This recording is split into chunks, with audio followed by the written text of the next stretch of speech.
ꯍꯥꯔ ꯍꯥꯞꯄꯗꯤ ꯂꯣꯏꯈ꯭ꯔꯦ ꯑꯗꯣ ꯎꯃꯣꯔꯣꯛꯀꯤ ꯃꯇꯥꯡꯗ ꯈꯔ ꯍꯥꯏꯕꯤꯔꯝꯃꯣꯅꯦ ꯎꯃꯣꯔꯣꯛꯁꯦ ꯃꯉꯣꯟꯗꯅꯦ ꯂꯩꯅꯥ ꯃꯈꯜ 3ꯒꯤ ꯇꯥꯅꯤꯕ ꯁꯤꯁꯨ ꯎꯕ꯭ꯔꯥ ꯁꯤ ꯁꯨꯃꯥꯏꯅꯅꯦ ꯃꯅꯥꯁꯦ ꯃꯊꯛꯂꯣꯝ ꯀꯣꯟꯈꯠꯂꯛꯇ꯭ꯔꯥ ꯃꯅꯥꯁꯦ ꯁꯨꯃꯥꯏꯅ ꯂꯥꯛꯑꯕ ꯑꯗꯨ ꯑꯣꯏꯇꯥꯔꯗꯤ ꯊ꯭ꯔꯤꯞꯁꯅ ꯅꯥꯔꯕꯅꯦꯕ 이마 ꯀꯩꯗꯧꯗꯣꯏꯅꯣ 우무록 ꯍꯥꯔ ꯍꯥꯞꯇꯣꯏꯕ 우무로 ꯍꯥꯔ ꯍꯥꯞꯇꯣꯏꯅꯦ ꯑꯣ ꯑꯩ 우무록 ꯑꯔꯤꯕ ꯈꯣꯛꯃꯟꯁꯤꯡꯗꯣ ꯁꯤ ꯈꯣꯛꯃꯟ ꯃꯌꯥꯝꯗꯣ ꯁꯤ ꯑꯇꯩꯗꯤ ꯂꯣꯏ ꯍꯥꯞꯈ꯭ꯔꯦꯕ ꯁꯤꯗ ꯉꯥꯏꯔꯕ 시다 ꯉꯥꯏꯔꯦꯕꯀꯣ ꯃꯄꯥꯟ ꯂꯥꯛꯇꯣꯔꯦꯕꯀꯣ ꯃꯄꯥꯟ ꯁꯥꯔꯝꯗꯥꯏꯒꯤ ꯍꯥꯔ ꯍꯥꯞꯄꯤꯒꯗꯕꯅꯦꯕ ꯑꯣ ꯃꯄꯥꯟ ꯁꯥꯔꯝꯗꯥꯏꯁꯤꯗ ꯍꯥꯔ ꯍꯥꯞꯇꯣꯏꯅꯦꯕ ꯍꯥꯞꯀꯗꯕꯅꯦ ꯑꯣ ꯇꯨꯁꯤ ꯌꯦꯠꯅꯤꯡ ꯂꯥꯛꯑꯦ ꯌꯦꯠꯅꯤꯡ ꯈꯒ ꯂꯥꯛꯄ ꯍꯧꯔꯦꯕꯀꯣ ꯎꯕ꯭ꯔꯣ ꯁꯤ ꯌꯦꯠꯅꯤꯡ ꯂꯥꯛꯏꯁꯦ ꯑꯩꯅ ꯃꯅꯥ ꯂꯣꯏ ꯍꯦꯛꯇꯠꯈꯤꯕꯅꯦꯕꯀꯣ ꯑꯔꯤꯕꯁꯤꯡꯗꯣ ꯂꯥꯛꯏꯁꯤꯡ ꯁꯤ ꯌꯦꯠꯅꯤꯡꯅꯦꯕ ꯁꯤ ꯌꯦꯠꯅꯤꯡꯅꯦꯕꯀꯣ ꯁꯤꯗ ꯃꯄꯥꯟ ꯌꯥꯎꯔꯛꯀꯗꯣꯏꯅꯦꯕ ꯃꯄꯥꯟꯒ ꯂꯣꯏꯅꯅ ꯊꯣꯛꯂꯛꯑꯅꯤꯕꯀꯣ ꯑꯗꯨꯒ ꯃꯣꯔꯣꯛꯇꯣ ꯄꯥꯟꯗꯣꯏꯅꯦꯕ ꯇꯨ ꯁꯤꯒꯤ ꯃꯌꯥꯝ ꯌꯦꯠꯅꯤꯡ ꯂꯥꯛꯏꯅꯤ ꯍꯥꯔ ꯍꯥꯞꯄꯤ ꯍꯧꯒꯗꯕ ꯍꯥꯔꯁꯦ ꯀꯩꯅꯣ ꯃꯥ ꯎꯃꯣꯔꯣꯛꯀꯤꯗꯤꯀꯣ ꯄꯣꯇꯥꯁꯀ ꯀꯣ ꯀꯩꯅꯣꯒ ꯍꯥꯞꯀꯗꯕꯅꯤ ꯐꯣꯁꯐꯔꯁꯀ ꯐꯣꯁꯐꯔꯁꯀ ꯀꯦꯜꯁꯤꯌꯝꯒ ꯁꯤ ꯍꯥꯞꯄꯗꯤ ꯌꯥꯔꯦ ꯎꯃꯣꯔꯣꯛꯀꯤ ꯁꯤꯒꯤ ꯍꯥꯔ ꯍꯧꯖꯤꯛ ꯃꯃꯥꯅ ꯍꯥꯏꯁꯤꯡꯗꯣ ꯍꯥꯞꯄꯤꯒꯗꯕꯅꯤ ꯄꯣꯇꯥꯁꯤꯌꯝ ꯂꯩꯔꯦꯀꯣ ꯑꯗꯒꯤ ꯐꯣꯁꯐꯔꯁꯇꯨꯅ DAP ꯂꯩꯔꯦꯀꯣ DAP ꯅꯠꯇ꯭ꯔꯒ ꯀꯩꯅꯣꯗꯣ ꯀꯔꯤ ꯁꯨꯄꯔꯗꯣ ꯁꯨꯄꯔ ꯐꯣꯁꯐꯔꯁ ꯍꯥꯏꯕ꯭ꯔꯣ ꯉꯍꯥꯟ ꯍꯥꯏꯕꯗꯣ ꯑꯗꯨ ꯍꯥꯞꯄꯤꯔꯅꯤ ꯑꯗꯨꯒ ꯀꯦꯜꯁꯤꯌꯝ ꯈꯔ ꯍꯥꯞꯄꯅꯤ ꯑꯗꯨꯒ ꯀꯦꯜꯁꯤꯌꯝꯗꯨꯅ ꯔꯨꯠ ꯀꯩꯀꯩꯀꯣ ꯁꯤ ꯃꯅꯥ ꯑꯔꯤꯕꯁꯦ ꯎꯕ꯭ꯔꯣ ꯌꯦꯜꯂꯣ ꯀꯥꯔꯤꯁꯦ ꯁꯤ ꯃꯅꯥ ꯑꯔꯤꯕꯅꯤꯗꯅ ꯁꯨꯝꯕꯁꯦ ꯂꯣꯏ ꯆꯞꯊꯠꯀꯗꯣꯏꯅꯦꯕ ꯃꯅꯥ ꯑꯔꯤꯕꯁꯤꯡꯁꯦ ꯆꯞꯊꯠꯀꯗꯕꯅꯦꯕ ꯃꯣꯏꯅ 에너지 ꯂꯣꯏ ꯆꯤꯡ ꯂꯩꯔꯅꯤꯕꯀꯣ ꯑꯗꯨꯅ ꯃꯅꯥ ꯑꯔꯤꯕꯁꯦ ꯌꯦꯅꯤꯡ ꯂꯥꯛꯑꯕꯅꯤꯅ ꯁꯤ ꯌꯦꯅꯤꯡ ꯂꯥꯛꯑꯦꯅ ꯌꯦꯅꯤꯡꯒꯗꯣ ꯑꯗꯨ ꯃꯣꯏꯁꯦ ꯂꯣꯏ ꯆꯞꯊꯠꯀꯗꯣꯏꯅꯦ ꯑꯩꯅ ꯌꯦꯅꯤꯡꯁꯤꯅ ꯑꯃꯨꯛ ꯃꯅꯥ ꯑꯣꯏꯖꯍꯧꯔꯅꯤꯕꯀꯣ ꯑꯗꯨꯒꯤ ꯃꯣꯔꯣꯛ ꯈꯣꯛꯃꯟꯗꯒꯤ ꯑꯅꯧꯕ ꯀꯩꯅꯣ ꯑꯔꯤꯕ ꯀꯩꯅꯣ ꯄꯥꯟꯕꯗꯣ ꯅꯧꯅ ꯉꯜꯂꯤꯉꯩꯗ ꯄꯥꯟꯕꯤꯗꯣ ꯄꯨꯊꯣꯛꯄꯗꯣ ꯑꯗꯨ ꯑꯣꯏꯗꯣꯏꯅꯦꯕ ꯑꯣꯀꯦ ꯉꯜꯂꯤꯀꯥꯟꯗ ꯃꯤꯅ ꯕꯖꯥꯔꯗ ꯍꯥꯏꯗꯤ ꯀꯩꯊꯦꯜꯗ ꯄꯨꯊꯣꯛꯅꯗ꯭ꯔꯤꯀꯥꯟꯗ ꯍꯥꯟꯅ ꯁꯤꯒꯨꯝꯕꯁꯤꯅ ꯄꯥꯟꯗꯣꯏꯅꯦꯕꯀꯣ ꯃꯥꯔꯁꯇꯒ ꯄꯨꯊꯣꯔꯛꯄꯗꯣ ꯍꯧꯖꯤꯛꯇꯤ ꯎꯃꯣꯔꯣꯛ ꯊꯥꯒꯠꯂꯛꯄꯒꯤ ꯇꯥꯏꯃꯤꯡ ꯑꯣꯏꯗꯣꯏꯅꯦꯕ ꯊꯥꯒꯠꯅꯔꯛꯄꯒꯤ ꯄꯥꯜꯂꯣꯏꯗꯅ ꯑꯗꯨꯗꯤ ꯁꯤꯗꯤ ꯑꯗꯨꯝ ꯄꯥꯜꯂꯅꯤ ꯁꯤꯗꯤ ꯑꯗꯨꯝ ꯀꯩꯅꯣ ꯄꯥꯜꯂꯅꯤꯕ ꯊꯥꯏꯅꯒꯤ ꯑꯔꯤꯕꯅꯤꯅ ꯑꯗꯨ ꯁꯤ ꯄꯥꯜꯂꯛꯅꯕ ꯍꯥꯔ ꯍꯥꯞꯇꯣꯏꯅꯦꯕꯀꯣ ꯅꯪꯁꯨ ꯍꯥꯏꯕ ꯍꯥꯔꯗꯣ ꯑꯗꯨ ꯍꯥꯞꯄꯤꯗꯣꯏꯅꯦ ꯍꯥꯞꯄꯤꯗꯣꯏꯅꯦꯕꯀꯣ ꯑꯗꯨ ꯍꯥꯞꯄꯤꯔꯗꯤ ꯑꯗꯨꯝ ꯌꯥꯔꯦ ꯍꯥꯔ ꯍꯥꯞꯄꯤꯍꯧꯒꯗꯕꯅꯦ ꯎꯃꯣꯔꯣꯛꯇꯣ ꯐꯖꯅꯕ ꯀꯩꯗꯧꯅꯕ ꯁꯤꯒꯤ ꯎꯠꯁꯦ ꯍꯥꯞꯄꯁꯨ ꯌꯥꯏꯀꯣ ꯀꯦꯜꯁꯤꯌꯝꯗꯣ ꯑꯗꯨꯒ ꯍꯥꯞꯄꯁꯨ ꯌꯥꯏ ꯁꯤ ꯕꯣꯟ ꯃꯤꯜ ꯍꯥꯞꯄꯁꯨ ꯌꯥꯏꯌꯦ ꯑꯗꯨꯒ ꯑꯩꯅ ꯅꯍꯥꯟꯋꯥꯏ ꯊꯔꯣꯏ ꯃꯀꯨ ꯁꯨꯕꯗꯣ ꯌꯦꯔꯨꯝ ꯃꯀꯨ ꯄꯨꯟꯁꯤꯜꯂꯒ ꯑꯗꯨ ꯍꯥꯞꯄꯁꯨ ꯌꯥꯏ ꯑꯍꯨꯝꯁꯤꯒꯤ ꯃꯔꯛꯇꯀꯣ ꯎꯠꯅꯦ ꯕꯣꯟꯃꯤꯜꯅꯦ ꯊꯔꯣꯏ ꯃꯀꯨ ꯁꯨꯕꯗꯣ ꯌꯦꯔꯨꯝ ꯃꯀꯨ ꯑꯗꯨ ꯑꯍꯨꯝꯁꯤ ꯃꯔꯛꯇ ꯑꯃ ꯍꯥꯞꯄ ꯌꯥꯏ ꯑꯔꯩꯕ ꯑꯗꯨꯝꯀꯣ ꯃꯣꯏꯁꯤ ꯀꯦꯜꯁꯤꯌꯝ ꯉꯥꯛꯇꯅꯦꯕ ꯄꯣꯇꯥꯁꯁꯦ ꯆꯥꯃꯁ 2 ꯍꯥꯞꯇꯣꯏꯅꯦ ꯄꯣꯇꯥꯁꯁꯦ ꯆꯥꯃꯁ 2 ꯄꯣꯇꯥꯁ ꯆꯥꯃꯁ 2 ꯍꯥꯞꯄꯅꯤꯀꯣ DAP ꯃꯔꯨꯗꯣ 10 ꯍꯥꯞꯇꯣꯏꯅꯦ DAP ꯃꯔꯨ 10 ꯑꯗꯨꯒ ꯎꯠꯇꯨꯅꯅꯦ ꯃꯨꯠ ꯑꯃꯃꯨꯛꯀꯤ ꯆꯥꯡꯗꯣ ꯈꯨꯄꯥꯛꯅ ꯁꯨꯃꯥꯏꯅ ꯈꯨꯗꯨꯝ ꯄꯥꯏꯁꯟꯕꯗꯣ ꯑꯗꯨꯒꯤ ꯆꯥꯡꯗꯨꯗꯪ ꯍꯥꯞꯄ ꯌꯥꯔꯦ ꯍꯥꯞꯄ ꯌꯥꯔꯦ ꯎꯠꯇꯤꯀꯣ ओके चम्मच 2 सुरेको अ सी कोलिजिगा अदु कोलिदुको चम्मच 2 सुरे सुमायना राउंड सिदा को खितंग तौथोगा सी लेबा लौथोबनेबो खितंग DAP से मरु 10 हापके DAP मरु अमा अनि हुम मरी मंगा teruk DAP maru 10 nipan mapan tara jinya kafi ni tara apa ya re ko uche ꯎꯠ ꯑꯣꯏꯅ ꯍꯥꯞꯀꯦ ꯑꯩꯗꯤ ꯉꯁꯤ ꯎꯠ ꯑꯣꯏꯅ ꯍꯥꯞꯄꯒꯦꯕꯀꯣ ꯁꯤꯡ ꯈꯥꯏꯔꯒ ꯊꯥꯕꯗꯨꯗꯤ ꯎ ꯑꯆꯧꯕꯗꯩ ꯈꯥꯏꯔꯛꯄꯅꯤꯗꯅ ꯅꯠꯇ꯭ꯔꯥ ꯑꯗꯣ ꯁꯤꯡꯖꯥꯒꯨꯝꯕ ꯂꯩꯗꯅ ꯑꯗꯨꯅ ꯃꯇꯣꯟꯅꯤꯗꯅ ꯑꯗꯣ ꯎꯅꯦ ꯑꯗꯨꯃꯥꯏꯅ ꯁꯤꯡ ꯈꯥꯏꯖꯠꯂꯒ ꯇꯧꯔꯛꯄ ꯎꯗꯣ ꯁꯤꯡꯗꯣ ꯑꯗꯨꯒꯤꯗꯨꯅ ꯍꯦꯟꯅ ꯀꯦꯜꯁꯤꯌꯝꯒꯤ ꯆꯥꯡꯁꯦ ꯋꯥꯡꯅ ꯌꯥꯎꯕꯅꯦ ꯁꯤꯡ ꯎꯠ ꯍꯥꯏꯔꯒ ꯑꯩꯈꯣꯏꯒꯤ ꯁꯤꯡꯇꯦꯛ ꯃꯆꯥ ꯃꯆꯥ ꯂꯩꯗꯅꯀꯣ ꯃꯆꯥ ꯃꯆꯥꯒ ꯊꯥꯕ ꯂꯩꯗꯥꯏꯅꯦ ꯆꯩ ꯃꯇꯦꯛ ꯃꯇꯦꯛꯀ ꯑꯗꯨꯁꯨ ꯀꯦꯜꯁꯤꯌꯝꯕꯨꯗꯤ ꯐꯪꯉꯦꯕꯀꯣ ꯑꯗꯣ ꯎ ꯑꯆꯧꯕꯗꯩ ꯈꯥꯏꯊꯔꯛꯑꯒ ꯑꯗꯨ ꯊꯥꯕꯗꯣ ꯑꯗꯨꯒꯤ ꯎꯠꯇꯨꯅ ꯍꯦꯜꯂꯦꯕ ꯀꯦꯜꯁꯤꯌꯝ ꯐꯪꯕꯁꯦ ꯑꯗꯨꯃ ꯀꯩꯅꯣ ꯂꯣꯏꯔꯦꯀꯣ ꯍꯥꯞꯄ ꯂꯣꯏꯔꯦ ꯍꯥꯔꯁꯦꯀꯣ ꯃꯣꯏ ꯑꯍꯨꯝꯁꯤꯅ ꯑꯗꯨꯝ ꯂꯣꯏꯔꯦꯕ ꯃꯣꯏ ꯑꯍꯨꯝꯁꯤꯅ ꯂꯣꯏꯔꯦ ꯑꯗꯨꯒ ꯂꯩꯕꯥꯛ ꯑꯃꯨꯛ ꯁꯤꯖꯟꯕꯤꯔꯅꯤ ꯁꯨꯃꯥꯏꯅ ꯇꯧꯔꯒ ꯏꯁꯤꯡ ꯆꯥꯏꯕꯤꯔꯒ ꯊꯝꯃꯗꯣꯏꯅꯤ ꯃꯥꯗꯣ ꯍꯥꯔ ꯍꯥꯞꯄꯁꯤꯗꯤ ꯁꯤ ꯃꯇꯝꯁꯤꯗ ꯑꯗꯨꯝ ꯍꯥꯞꯀꯗꯕ꯭ꯔꯣ ꯌꯦꯅꯤꯡ ꯍꯨꯜꯂꯛꯄꯩ ꯃꯇꯝꯁꯦ ꯈꯣꯡꯒꯟꯒꯤꯗꯤꯀꯣ ꯌꯦꯅꯤꯡ ꯍꯨꯜꯂꯛꯄꯩ ꯃꯇꯝꯁꯤꯗ ꯃꯥ ꯃꯄꯥꯟ ꯌꯥꯎꯔꯛꯑꯅꯤꯗꯅ ꯑꯗꯨꯗꯤ ꯍꯥꯞꯄꯤꯕꯅꯦꯕꯀꯣ ꯑꯩꯈꯣꯏꯅ ꯑꯅꯧꯕ ꯊꯥꯕꯗꯣ ꯎ ꯃꯣꯔꯣꯛ ꯆꯥꯔ ꯑꯅꯧꯕ ꯊꯥꯕꯗꯣ ꯑꯗꯨꯒꯤꯗꯤ ꯃꯥꯗꯣ ꯆꯥꯎꯔꯛꯑꯅꯤꯗꯅ ꯈꯔ ꯊꯥꯔꯀꯥꯟꯗ ꯃꯄꯥꯟ ꯂꯥꯛꯇꯣꯔꯦ ꯑꯩꯒꯤ ꯎ ꯃꯣꯔꯣꯛꯁꯦꯅ ꯈꯪꯉꯛꯄ ꯀꯥꯟꯗꯣ ꯃꯨꯔꯨꯝ ꯁꯧꯔꯛꯄꯒꯤ ꯑꯗꯨꯏ ꯀꯥꯟꯗꯨꯗ ꯍꯥꯞꯄꯤꯗꯦꯕ ꯑꯩ ꯎ ꯃꯣꯔꯣꯛꯁꯦ ꯃꯄꯥꯟ ꯂꯥꯛꯑꯅꯤꯁꯦ ꯈꯪꯅꯤꯕ ꯑꯗꯨꯝ ꯂꯥꯛꯇꯣꯔꯦꯁꯦ ꯑꯗꯨꯀꯥꯟꯗ ꯍꯥꯞꯇꯣꯏꯕ ꯃꯄꯥꯟ ꯂꯥꯛꯑꯝꯗꯥꯏꯗ ꯍꯥꯞꯄ ꯋꯥꯅꯤꯅꯦ ꯑꯗꯨ ꯏꯃꯥ ꯃꯣꯏꯅ ꯎ ꯃꯣꯔꯣꯛꯁꯦ ꯄꯥꯜꯂꯒ ꯀꯦꯜꯂꯦꯒ ꯍꯥꯏꯕꯗꯣ ꯑꯗꯨꯗꯨꯅ ꯀꯃꯥꯏꯅ ꯇꯧꯕꯅꯣꯀꯃꯥꯏꯅ ꯐꯗꯣꯏꯅꯣꯕ ꯀꯦꯟꯕꯗꯣ ꯀꯦꯜꯂꯤꯗꯨꯅ ꯀꯩꯒꯤꯅꯣ ꯅꯠꯇ꯭ꯔꯒ ꯁꯤꯔꯦ ꯀꯥꯏꯅ ꯇꯧꯕꯅꯦ ꯌꯥꯝ ꯁꯤꯔꯦ ꯀꯥꯏꯅ ꯇꯧꯕꯗꯣ ꯁꯤꯗ꯭ꯔꯒꯅ ꯀꯦꯜꯂꯤ ꯈꯣꯠꯂꯦ ꯀꯥꯏꯅ ꯍꯣꯏ ꯃꯥꯏ ꯂꯣꯀꯦꯁꯟꯗꯣ ꯎꯔꯨꯝꯗ ꯊꯝꯃꯦꯅ ꯈꯜꯂꯣꯕꯀꯣ ꯅꯨꯡꯁꯤꯠ ꯅꯨꯡꯁꯥꯒ ꯐꯪꯗꯕ ꯀꯥꯆꯤꯟꯒꯨꯝꯕ ꯀꯣ ꯑꯗꯨꯒꯨꯝꯕꯗ ꯊꯝꯕꯁꯨ ꯌꯥꯗꯦꯕ ꯑꯗꯨꯒꯨꯝꯕꯗ ꯊꯝꯕꯁꯨ ꯌꯥꯗꯦꯕ ꯅꯨꯡꯁꯤꯠ ꯅꯨꯡꯁꯥ ꯌꯥꯝ ꯐꯖꯅ ꯂꯥꯡꯕ ꯃꯐꯝꯗ ꯊꯝꯒꯗꯕꯅꯦꯕ ꯎꯔꯨꯝ ꯑꯣꯏꯔꯁꯨꯀꯣ ꯑꯗꯨꯒ ꯌꯥꯝ ꯀꯥꯂꯦꯟꯒꯤ ꯅꯨꯡꯁꯥ ꯌꯥꯝ ꯁꯥꯕ ꯃꯇꯝꯗꯣ ꯑꯗꯨꯗꯁꯨ ꯑꯗꯨꯝ ꯀꯦꯟꯅꯤꯕꯀꯣ ꯅꯣꯡꯒ ꯆꯨꯈꯤꯕꯒꯤ ꯀꯩꯅꯣ ꯐꯔꯛꯄ ꯃꯇꯥꯡ ꯑꯃ ꯂꯩꯗꯥꯏꯅꯦ ꯅꯣꯡ ꯌꯥꯝ ꯆꯨꯈ꯭ꯔꯒ ꯅꯣꯡꯖꯨ ꯄꯟꯊꯥꯒꯤ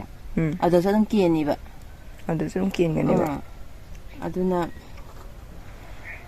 ꯀꯩꯅꯣꯁꯦ ꯒ꯭ꯔꯤꯟ ꯅꯦꯠꯁꯦ ꯈꯟꯕ ꯃꯊꯧ ꯇꯥꯏ ꯎ ꯃꯣꯔꯣꯛꯁꯦ ꯒ꯭ꯔꯤꯟ ꯅꯦꯠ ꯈꯟꯕ ꯃꯊꯧ ꯇꯥꯏꯕ ꯑꯩꯈꯣꯏ ꯈꯖꯤꯛ ꯈꯖꯤꯛ ꯁꯨꯃꯥꯏꯅ ꯊꯥꯖꯕꯁꯦ ꯂꯧꯕꯨꯛꯇꯒ ꯂꯧꯕꯨꯛꯇ ꯂꯧꯕꯨꯛ ꯑꯆꯧꯕ ꯒ꯭ꯔꯤꯟ ꯅꯦꯠ ꯑꯗꯨꯝ ꯈꯟꯒꯗꯕꯅꯦ ꯃꯌꯦꯛꯀꯤꯗꯤ ꯒ꯭ꯔꯤꯟ ꯅꯦꯠ ꯈꯟꯒꯗꯕꯅꯦꯕ ꯑꯩꯈꯣꯏ ꯇꯝꯄꯥꯛꯇ ꯊꯥꯕꯩꯗꯤ ꯃꯌꯥꯝ ꯊꯥꯔꯁꯨꯀꯣ ꯑꯩꯈꯣꯏ ꯁ꯭ꯋꯥꯏꯗ ꯊꯥꯕꯩꯁꯦ ꯃꯊꯛꯇꯤ ꯑꯗꯨꯝ ꯈꯟꯒꯗꯕꯅꯦꯕ ꯎ ꯃꯣꯔꯣꯛꯀꯤ ꯑꯣꯏꯅꯀꯣ ꯃꯥꯂꯪꯗ ꯊꯝꯕ ꯌꯥꯗꯦꯕ ꯑꯗꯨꯒ ꯌꯥꯝ ꯏꯪꯉꯁꯨ ꯀꯦꯟꯕꯅꯦꯕꯀꯣ ꯎꯔꯨꯝ ꯌꯥꯝ ꯂꯥꯡꯁꯟꯈꯤꯗꯅ ꯑꯗꯩ ꯌꯥꯝ ꯁꯥꯔꯁꯨ ꯀꯦꯟꯕꯅꯦ ꯑꯗꯨ ꯀꯩꯅꯣꯗꯣ ꯃꯍꯩꯗꯣ ꯆꯥꯅꯕ ꯒ꯭ꯔꯤꯟ ꯅꯦꯠꯇꯤ ꯑꯗꯨꯝ ꯁꯤꯗꯅꯕ ꯃꯄꯥꯟ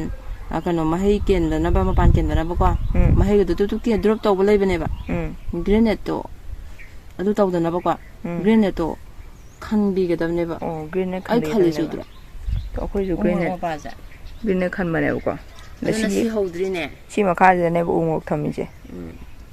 ꯅꯨꯡꯁꯤꯠ ꯅꯨꯡꯁꯥꯁꯨ ꯑꯗꯨꯝ ꯂꯥꯡꯕ ꯀꯣ ꯐꯖꯅ ꯑꯗꯨꯝ ꯂꯩꯗꯅ ꯑꯗꯨꯒ ꯀꯩꯅꯣꯁꯨ ꯅꯨꯡꯁꯥ ꯗꯥꯏꯔꯦꯛꯁꯨ ꯌꯩꯍꯟꯗꯕ ꯎꯔꯨꯝꯁꯨ ꯌꯥꯝ ꯑꯣꯏꯗ꯭ꯔꯦꯀꯣ ꯑꯩꯈꯣꯏ ꯁꯤ ꯊꯝꯃꯤꯁꯦ ꯑꯗꯨꯅ ꯎ ꯃꯣꯔꯣꯛꯁꯦ ꯑꯩꯈꯣꯏꯗꯤ ꯑꯗꯨꯝ ꯐꯩꯕ ꯈꯔ ꯊꯥꯖꯔꯤꯁꯦ ꯑꯩꯈꯣꯏ ꯃꯥꯅ ꯑꯝꯇ ꯁꯤꯗꯦ 10ꯃꯨꯛ ꯊꯥꯕꯗꯣ ꯑꯩꯅ ꯑꯗꯨꯃꯥꯏꯅ ꯇꯧꯗꯣꯏꯅꯤ ꯁꯤꯗꯅꯕꯒꯤ ꯍꯥꯏꯕꯗꯣ ꯃꯣꯏꯅ ꯎ ꯃꯣꯔꯣꯛ ꯑꯗꯨم ꯁꯤꯒꯦ ꯍꯥꯏꯕꯗꯣ ꯀꯃꯥꯏꯅ ꯃꯥꯏ ꯀꯦꯌꯔ ꯇꯧꯗꯣꯏꯅꯣ ꯀꯥꯏꯅꯁꯨ ꯍꯪꯉꯛꯄꯅꯦꯕ ꯀꯃꯦꯟꯇ ꯑꯗꯨ ꯁꯤꯍꯟꯗꯅꯕ ꯀꯩꯀꯩ ꯇꯧꯗꯣꯏꯅꯣ ꯑꯗꯨ ꯃꯥ ꯂꯥꯏꯅꯥꯀꯣ ꯂꯥꯏꯅꯥ ꯑꯃ ꯂꯩꯌꯦ ꯎ ꯃꯣꯔꯣꯛꯇ ꯇꯤꯟꯅꯥ ꯑꯃꯒ ꯇꯥꯗꯣꯏꯅꯦꯕ ꯃꯉꯣꯟꯗ ꯌꯥꯝ ꯇꯥꯏꯌꯦꯕ ꯃꯈꯜ ꯁꯨꯅꯕ ꯇꯥꯔꯛꯀꯗꯣꯏꯅꯦꯕꯀꯣ ꯎ ꯃꯣꯔꯣꯛꯀꯤ ꯂꯥꯏꯅꯥ ꯇꯣꯉꯥꯟꯅ ꯑꯃ ꯂꯩꯕ ꯂꯥꯏꯅꯥꯅ ꯑꯃꯒ ꯂꯩꯅꯤꯕꯀꯣ ꯇꯤꯟꯅꯥꯅ ꯑꯃꯒ ꯂꯩꯅꯦꯕ ꯈꯪꯉꯕ ꯑꯗꯨ ꯍꯥꯏꯔꯣ ꯍꯣꯏ ꯑꯗꯨ ꯍꯥꯔ ꯍꯥꯞꯄꯗꯤ ꯂꯣꯏꯊꯣꯛꯈ꯭ꯔꯦ ꯍꯥꯔ ꯍꯥꯞꯄꯗꯤ ꯂꯣꯏꯈ꯭ꯔꯦ ꯑꯗꯣ ꯎ ꯃꯣꯔꯣꯛꯀꯤ ꯃꯇꯥꯡꯗꯈꯔ ꯍꯥꯏꯕꯤꯔꯝꯃꯣꯅꯦ ꯎ ꯃꯣꯔꯣꯛꯁꯦ ꯃꯉꯣꯟꯗꯅꯦ ꯂꯥꯏꯅꯥ ꯃꯈꯜ 3ꯒꯤ ꯇꯥꯅꯤꯕ ꯈꯪꯉꯕ ꯃꯈꯜ 3ꯅꯦꯕ ꯃꯉꯣꯟꯗ ꯇꯥꯗꯣꯏꯁꯦ ꯇꯤꯟ ꯃꯈꯜ ꯈꯔꯗꯣ ꯑꯗꯨꯅꯦ ꯑꯗꯒꯤ ꯂꯥꯏꯅꯥꯗꯨꯅꯦ ꯇꯤꯟꯅꯥꯗꯨꯅꯦ ꯄꯨꯂꯞ ꯇꯥꯁꯜꯂꯛꯀꯗꯣꯏꯅꯦꯕꯀꯣ ꯑꯗꯨ ꯄꯨꯂꯞ ꯁꯤꯅꯕ ꯍꯤꯗꯥꯛꯇꯣ ꯏꯃꯤꯗꯥꯀ꯭ꯂꯣꯔꯣꯚꯤꯠ ꯀꯥꯏꯅ ꯂꯩꯕꯅꯦꯕ ꯔꯣꯒꯥꯟ ꯀꯥꯏꯅ ꯂꯩꯕꯅꯦꯕ ꯑꯗꯨꯒꯨꯝꯕꯗꯣ ꯀꯥꯞꯇꯣꯏꯅꯦꯕ ꯄꯨꯂꯞ ꯑꯣꯏꯅ ꯁꯤꯗꯣꯏꯅꯦꯕ ꯑꯗꯨꯒ ꯑꯃ ꯂꯩꯌꯦ ꯑꯗꯨꯒꯤꯗꯨꯅ ꯀꯩꯅꯣꯗ ꯏꯁꯤꯡ ꯕꯣꯇꯜꯗ ꯃꯥꯒꯤ ꯀꯩꯅꯣꯗꯣ mlꯗꯣ ꯂꯧꯔ ꯌꯥꯟꯗꯣꯏꯅꯦꯕꯀꯣ ꯂꯤꯛꯂꯤꯗ ꯂꯥꯛꯄꯅꯦꯕ ꯑꯗꯨꯒꯤꯗꯨ ꯌꯥꯜꯂꯒ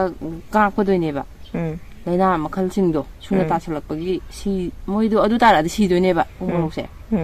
dagi makhada fungus ka tasalakpaga paraga sigalakadoineba ko mathakta khara kang makhadagi khara palak tawraga fungus ki di laidana ko isingdu makhagidi akoina isingdo kangli wori kanghalaga thamgadabaneba khajik chairaga yamsu cholandabi sigi style je sumai thamdoineba sida ising sumai leira anibo ko leibak se sumai leira pakanda ising khajik sum chairaga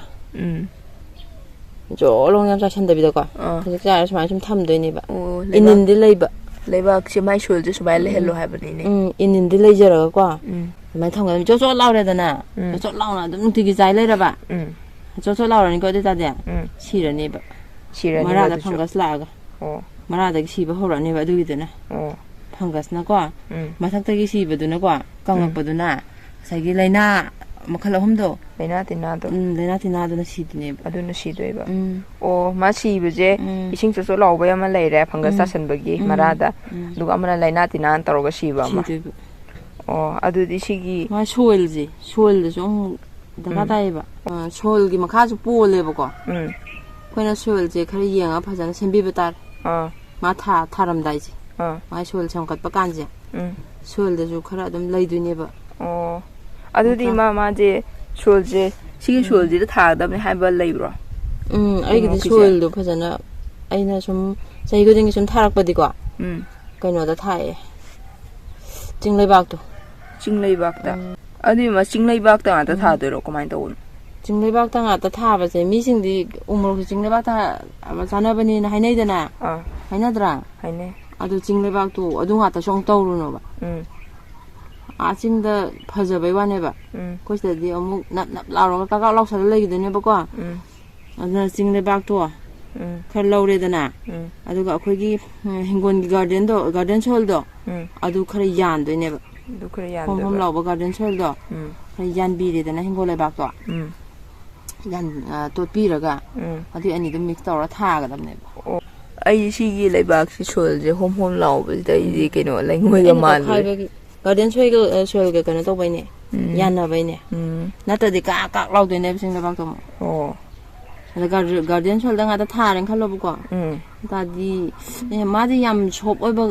lebak su pam oi ba khara kalap to ba si an semi je si ne ba man pam mi tam pak ta tha bai di ko khoi sai da tha bai di ado yam chop oi ba lebak su pam oi ba yam chop oi ra ga di hayang no ising kitang ising chai ba kan da kuina kang oi du ne ba yam mon mal la di lebak sem ba kan angon ba sem ba ya de ada fungus marada fungus la sidune ba aduna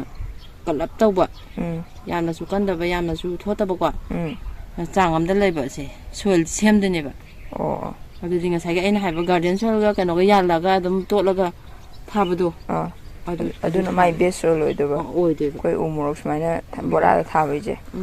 adu man sigi chinglai ba ka tawga to la sem ba ji da ko atopa compost ko haidi santi ke ka akogi myam ama compost leidana adu yangadra kamai to ai gi oina di yande kem yala ro compost ke ka yande garden soil du ga ne chinglai bak to ko adum mix tawra ga ne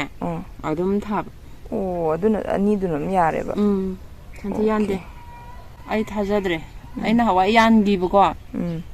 ai gi oina di santi yala ga to la ga ai phadoram ne na hawa hai tare aina umurok tha ba haidring aina hawani da adu kanda da tawgi ba kanda pharame ba jero phagalamme ba ko adu da tha ba je ya la ko la chanti ba an tu la tha ra ba ne ko jero na ka sa ga sa ho je pharame ba mana ga la ga pambi ge phantok ta na adu ga mapala am dai da ko kaino tawroga masai gi hariba laina tina myam do tawsala ga si gre ba makhong ga je pasala ga nong kitang lakpada nong kitang tarpa kanda ko siba na ka kay laga taraga fungus taraga siba santi gumba ka do manado kano do leba kumba do kano taw do ni da soft oil do ni da aduna sol bi makha bole pam da bane yam soft oil pam da bane kantak ta da ka ta ba ꯇꯛ ꯇꯧꯔꯒ ꯂꯩꯒꯗꯕꯅꯤ 이싱도 ꯃꯉꯣꯟꯗ ꯊꯨꯝꯃꯒ ꯂꯩꯕ ꯉꯝꯗꯕ 소일지 시다가 딱 오케이 아두디 이마 시제 우모럭제 시드나버제 아코기 소일기 좀 막하 폴레 아두두가 틴 따락고 콜락부도 아두다 중 악톡비부 따래고 아디 마틴 ngасai laina tina taaba habdo adu nga thongna bagi matang da ju khara haibiramone morok manada oina taklage morok manada mana ta lawu yang sai da gi helak to sije umorok mana khare le mana hira tak tu ma sida takage sida tak ta di bhat na tak padu khanga roi ba ko yen ta roi ba sije bra sije mai na ne mana je mathalong kong khalak tra kon jalaga mathak kong khale hi gi tap hi mong saraga sumai sara ba ko mana sumai la ba adu ta de trips na na ra bne o sumai na mathak kong khalak ta di trips na na ra bne infected oi ra bne o aduga 신신 마타가 꼰바니까 신나 마타 꼰바 신나 마카롱 꼰드라 마닝엄다 마닝엄다 정말 택타를 꼰기더라 우브령 우유이 테이고 마닝엄다 마닝엄다 티 아두가 마닝제 ngang li ke tawraba unaje manaje 정말 꼰다라가 마닝제 ngang li tawraba ko adu tadi max na arabane max na arabane trip size ma hikne ma size ma hikne ba ko aduga sije plain wena konde ko sida konde bi smai leire ko pak na aduga maya ji gada laudra mun dab tin namjani ko namjala gada na leire ga ma pipe da gada lauri ji u da dong khang bane ba sigi sina ma hik na tre ba laina ne sin chi ani jina tinna Siani jina tina oi de ba kongkhat lije kongkhat pa kon da guje duga tingaga jaga tawu jina laina sina o laina tinna hai de ne ba laina tinna je pulap ta de ne ba umro o ado moi je pulap phana ba hida ka ka da ne ba ama khat ang ka pa ya roi ba o moi ahum je mo pulap phana ba hida aman loi phan dera aman loi pha de ba o trips ki hidak tongan lay mas to tongan lay laina na bagi kana adugi tongan ba hidak to amamam kap lairaga di phara roi ba ko ana pulap phabagi hidak to aina sai haiba imidacloprid gumba adagi kano gumba do rogan gumba do adu makhan lay bane ba sumbagi pulap laina tina ta bagi adugi amada all in one oi ba adugi du kap kadam ne ba o adu tawroba follow tawroba manaji yang ko hida kai do kap khotana taw do ne ba ma imidacloprid have do adu gi rogan kai do tara kan da kap to ni ne ba adu tadri kan da section taran loksan bai di question lo budura tarak tana ba akhoi da adu tawrin tarak tringe da dum kap chabu do akhoi tarak kan do ina kape ba kai no kape ni nim oil do ising liter amada ko kaino taw de ne ml manga hape dana akhoi gi dishwash kon pheng na bado dugum do drop tara mu hapchale dana ni khairani aduga kapi do ne mikuni kanara o aduduna kaino torok tana ba tarak tan ningai ne ba o mai sum kapi do ba sai gi do ko tawro ko ni mol tawbudo hoi adu tawrani ko aduga ngak thongna bai je tin aduga ama ga hairora hoi ama ga hairake sigi isi uche ko uche si je gram chama lawre dana gram chama lawra thamaga ko gi mela thayona na ama lebene ba mela thayon kai pon chemical giro ama leibene adugi du mapan akhoi nga thongna bane mapan sam dai ke doram dai da hap na bane mahya lam dai po ne ko aduga sukai da bane adu chemical adugi do hape dana to le dana gram jam da mela thando kano gram kun to le dana aduga pi apabado pi khara mahut paba le daine adugumda phidum da hapjale dana hapaga phidum sumaina matum oira ni dana hapaga yoma agdia phibun tar sumaina thamaga ko maina akhoi gi umoroki mana sumbagi mathak se mana mathak sida ko dak lona sum chai dha ba haitar phidum da salaga nikpada ko ta ni dana utto powder do ga yan banina la thaina hai do powder angobo makhalam ne ba powder ne ba du ani do to laga phibum hapchal laga ko mai phidum sumaina pa yomjal laga sumaina maton do paisal laga phibun oirani makhada adugi do paira kuma dak nikthaba ko pambi gi keno jing da mathak to da sum nikthaba ma sum taw ga da powder do moi keno do tahan bai wani da pambi mana ka ki mayam yo makani dana adu kan da nikthau ba ta di mahik tara kan da su ta dringe da su ko adu phani ba khara ma kai pha ba ne ba thayon ga ut ka taw utka mela thayon ga taw adu do ma ta dri kan da ju adu ga tara kan da ju adu taw ya bro ya ba ni nim oil do adu su adum season na adum tara su tara kan da ta dringe da su adum soil gi da su section tar hinjang apat pagalay dana adu hapsal laga mathak tu da umurok thajamba kayam tawidana lebak sijal laga adu ma tawbirura no adu gumlo tawbiya deba tawbirura no ba brang long phagalama ga hayang wai chawra kan sigani ba nong ising lakani dan hayang wai chawra kan da adu kan da sigan bane dukan si doine ba lebak icham ba ko sida thaw chingai ba adu cha gani keno waji lamadi pura di yam phangidana ana sumba sida thabase yam safe oiban yam phaiba umoroki manung da marado madi nungsi jangidana magi mahu laijaidana ko madi lolaga tura sembanina aduna jerong borase nungsa jangidana marada lebak soil ga je adum haipet kanghan baneba madi matai sida adum nungsi jangaga aduna sina phaiba adu gamla adu ma umo gamla thawa du di yadabra gamla du di kaino ni tana madi manung du phulaga adum madi nungsi jangaroi ba ana hayang wai ising kitang yam tasalak ma matam da ko nong du nungsa gya adu kanda di madu chot laur ni ba adu gi ne ba madi nungsi chatra banina manung da kuina isingdo gangaroi ba aduna gamla thaba ya debo ko thabadi yai ba sigan badugi wan sinida adune siradi kedong ni mathang chahi bu leijaba kain tawbudo hodi leidana sa pen leidu hoide loi lei chahim le chahim adum sungsi ju side aduna chef oibagi ko jerong barasa to eta thabiro sina khwaidagi aigi nungai jabini phabane ba phabane paju phaba umrok to chef am boy jerong bara thagi bit sirang mura thabji ko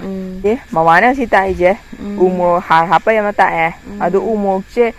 koi thamba je mathak te green net smaina khalaga thangmoda ko bane adu ga laina tina tarak pakanda akoi tarak tana ba tarak trikanda section thawang no khotna ba jo mamana haibire adu ga magi shol ji jo akoi ge dum chingnai ba adu ga chingnai ba ka ko hingol ba ka yana ga adu dum thabiyo ate compost ke ka jo am ta happy ga no na haire ai hapte ai oina aina sum tarak pakanda diko ai oina di hapte akoi mama gi henge dum aina semba sings mama gi experience dai ni ai je mama gi ma gi oibe experience dagi tina gumba leina go tagal le haba yamna yenti santi hapjan baje tagal le phatte ba su tagal le do video je side loire mathangi video da amuk mayam thengnaraji adu mayam video je yengwa loiraga subscribe toksan biramo aduga share khaga tawiramo